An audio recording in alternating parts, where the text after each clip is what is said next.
Hello, this is Chris with Outlaw Mineral Group, and today we're going to be talking about the Colorado Lenard Mine, or as it's better known, the Lenard Mine. Now, the Lenard Mine is located pretty much within the city limits of Butte, Montana.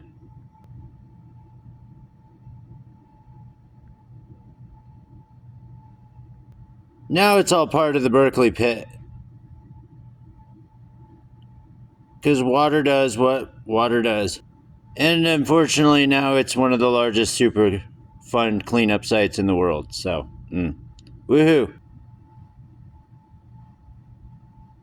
Now Butte itself is a really interesting place. It's home to people like Evel Knievel. And Rob O'Neill, I guess, lives there or grew up there, who was supposedly the one who killed Osama bin Laden. So a little history of the Butte area.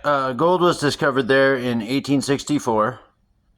And by 1882, the mines of Butte were generating 10% of America's total copper output. And as you can see by the map here, the Lenard Mine itself is actually in the center of the Berkeley pit. Well, not the center, but it's definitely underwater. As far as I can tell here, it's owned by the Anaconda Copper Company still to this day.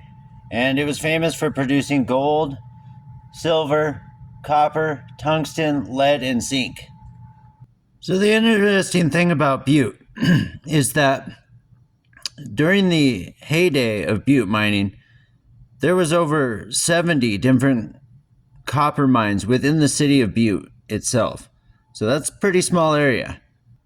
And during the period of years from 1898 to 1906, miners and mine owners fought over the rights of mining the different copper veins. This is because the geology of Butte is very complicated, and the different veins ran through different sections of mine that were owned by different people. During those years, it is said that there were 45 different companies that were operating mines in Butte. Unfortunately for miners in the 1920s, the copper company known as the Anaconda Copper Company moved most of its interest into Chile. This slowed some of the production in Butte. But with the coming of World War II, there were increased production and an increased demand for the copper products coming from the mines in Butte, the Lenard Mine being one of those.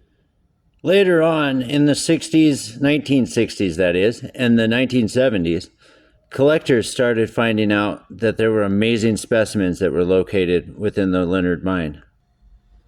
Some of these specimens included apatite, bornite, chalcocite, chalcopyrite, covalite, galena, and some even say rhodochrosite, but there's a question mark on that, so I don't personally know. Don't ask me, I was born in the 80s. Some of the covalite that came out of the Lenard Mine is absolutely stunning, world-class material.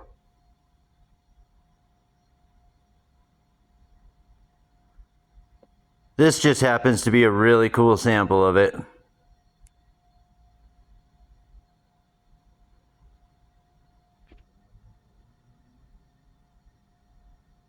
Roll that beautiful bean footage.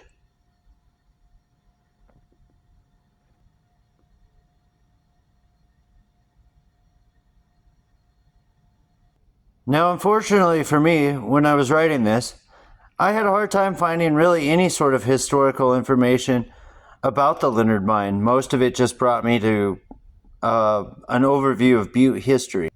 And that's all good, but I want to know more.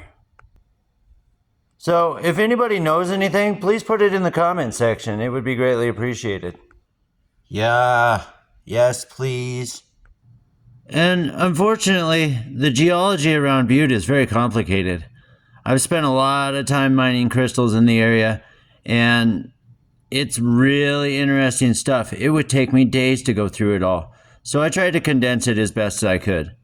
And as I read in an old rockhounding book, used to be able to get rhodochrosite in some of the mines in Uptown Butte, but they're all closed nowadays, so I guess that's old news.